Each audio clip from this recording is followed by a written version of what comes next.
Hey guys, Troy Francis here, coming at you with another video from London town. How do you know if she's actually into you or if she's just using you for your money and resources and potentially your attention a little bit as well? Well, really, the answer should be pretty obvious. There needs to be some sort of reciprocation involved, okay, right? It's a two-way street, so you may be supplying certain things, whether that's just attention or, you know, God forbid, maybe you're spending some money on her or whatever. You could do that if you want to do that, it's your choice, but if you're not getting anything back in return, then the likelihood is that you're being used. Now, it again seems a very simple point to make, and in many ways it is, but this comes up surprisingly quite a lot, particularly with clients that we deal with, because we work with quite a few high net worth individuals who have access to resources and they don't mind going to, you know, nice fancy restaurants, they don't mind going to cool places or whatever, spending a bit of money. And again, I mean, you know, we've had the conversation in the past, you know, ideally, really, a first date, you want to keep it quite low key. Ideally, you want to be going for drinks. You probably don't want to be going to the Ritz for dinner on the first date. But look, I mean, you do you. If that's what you want to do, if there's a cool restaurant, you want to check it out, you meet a cool girl, you want to take her, fine. You can do that if you like. I don't think it's ideal, but you can do it. The point is though, what are you getting back in return? Now, I'm not going to be as crude as to say, well, if she doesn't sleep with you on the first date, then you're being ripped off and she's a gold digger. I think it's more nuanced than that. And remember, whatever you do, you know, you could take her to the most expensive place in the world, you could take her to the Maldives on holiday, you could buy her a Chanel handbag. She's not obligated to engage with you romantically or sexually or anything else. She can do what the hell she wants, right? It's a free country. It was your decision to spend that money. But putting that to one side, if you are engaging with somebody and it all seems to be one-way traffic, it all seems to be that, you know, you are doing things for her, and particularly if she's asking for those things, particularly if she's demanding those things, and you're not, or you don't feel that you're getting anything back from her in terms of reciprocation, then that is definitely a red flag, and you have to make a decision at that point. Is this actually worth your time? Is this worth your resources? Is she really worth your attention? Now, I don't believe by any means that every woman out there is a gold digger, is somebody who's, you know, just out for a free meal. I mean, you do get guys of a somewhat more misogynistic bent who will make that argument. That's not been my experience. You know, I'm based in London most of the time, and the truth of the matter is that the most women you meet are pretty happy to meet you halfway. I mean, most women will, you know, first date, couple of drinks, maybe a coffee or whatever. If you get on well, that may lead somewhere immediately, or maybe you meet for another date. Maybe you do go for a meal the second date if you like her, or you cook for her at home or something. I mean, fine, no problem at all. The problem is where guys start, it seems to be getting taken for a ride, and I notice that particularly with clients who are maybe a little bit older, maybe they do have some wealth or some resources, and they're also somewhat inexperienced. And I think that there is a certain type of woman who will target those people because they know that they're going to be able to get a relatively easy ride out of the situation. So your job really is the guy. And again, as I say, my advice always would be keep the early dates very simple. You know, a couple of drinks, nothing. You can go to a nice cocktail bar. I'm not saying go to the local Wetherspoons. You can go somewhere nice, but, you know, keep it fairly simple, fairly low key, couple of drinks, meet her again, maybe a couple more drinks, and then say, hey, listen, my apartment, you know, is over there. Why don't we go back and chill, spend a bit of time together, get to know each other a little bit better, okay? If she says no to that, okay, fine. Maybe see her again, try again.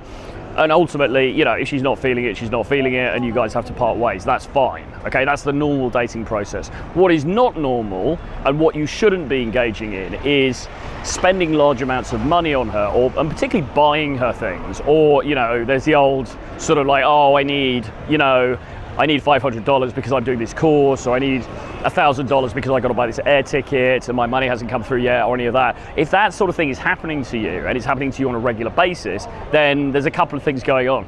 Firstly, you're probably giving out provider vibes, okay? So, and secondly, you're probably coming across as somebody who's a little bit naive and they're just going to go along with that program, all right? So you want to stop doing both of those things, okay? So even if you are somebody with resources, okay, that's not what you lead with. right? You've got to lead. What has to happen initially is that there needs to be attraction there. Now, after that, you know, if she's into you, she likes you, she's attracted to you, there's genuine desire there, then it's entirely up to you what you do. You know, you can take her on an amazing holiday, you can go to an expensive hotel, you can take her for an expensive dinner. That's entirely up to you, as long as you're enjoying it, you're getting something out of it as well, and, you know, it's reciprocated in some way. Basically through her affection, which is going to be expressed either, you know, just through general affection, or maybe sexually or romantically, or whatever. If you're with somebody and you've been on a bunch of dates and she hasn't even kissed you yet, and yet you're spending a ton of money on her, you've got to ask yourself, what the hell am I doing? Okay, you've got to ask yourself, what is this person actually here for? Do they like me genuinely, or is there a different agenda at play? Okay, as I say, this is something that it seems to beset a certain type of guy. It tends to be these guys who are a little bit naive. Maybe they do have a bit of money, but they haven't been out on the dating scene for a long time. Maybe they've been married, or maybe they've just not engaged in relationships, so they don't really know how things are out there. Again, I don't believe that the majority of women are like this by any means. I think most women are, you know, they play the game pretty straight for the most part. But look, as with men, you know, there are bad apples out there. There are people who will try to take advantage, and you've got to be very, very careful that you're not seen as a mark.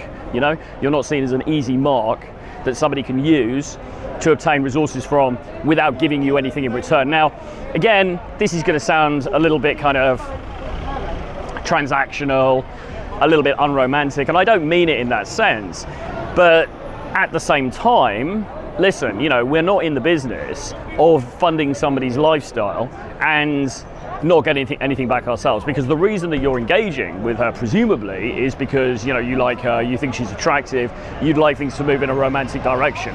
If they're not, then the whole situation is fake, because you're not actually getting what you want. She might be getting what she wants, but you're not getting what you want, and so it's an unfair distribution, right? It's an unfair distribution curve, and you need to remove yourself from that situation. So I think the main thing with this kind of thing is always, you've got to just try and be honest with yourself, right? Only you know, really, and you're going to get a gut feeling, right? And often denial is very strong, okay? And we'll often try to deny our gut feelings about people and about situations, because particularly if we're in a sense of scarcity, we're so desperate for it to work, we're so desperate for, oh, this is the one, this means something, this is going to go somewhere, that we ignore red flags, okay? What you've got to do is, after each date, after each interaction, go home, sit down, have a think, maybe do a bit of journaling and think, okay, what actually happened here? What did I do? What did she do? Was there an equal distribution of resources to affection or whatever? Am I happy with the way things are? And if you're not, you've got to remember, you can't change people, okay? You can't change people. People are as they are, right? So you can hope against hope that, yeah, it's going to work out, it's all going to be fine, suddenly she's going to turn around and it's going to be brilliant, but there's no guarantee that that's going to happen. So what you're better off doing really in the end, I mean, give it a few days for sure, but if things are looking bad, if things are looking dicey and red flaggy, then you need to pull back. Now, you can pull back without completely cutting contact. You might just, you know, stop messaging, you might just stop arranging dates or whatever, and then see what she does. Now, if she then reaches out to you and she's kind of contrite and maybe she's apologetic, and maybe you get a sense of she's realized that she was sort of pushing the line a little bit too much, and you know, she intuits that you're not happy with the situation, and she genuinely seems to want to address that balance, then okay, fine, maybe you give her another chance. But if that doesn't happen, then to be quite honest, you're better off just leaving it be and moving on to somebody else, because there are literally billions of people on the planet, and you know, this one particular person, she might be pretty, she might be nice, she might be funny, she might be cool to be with, but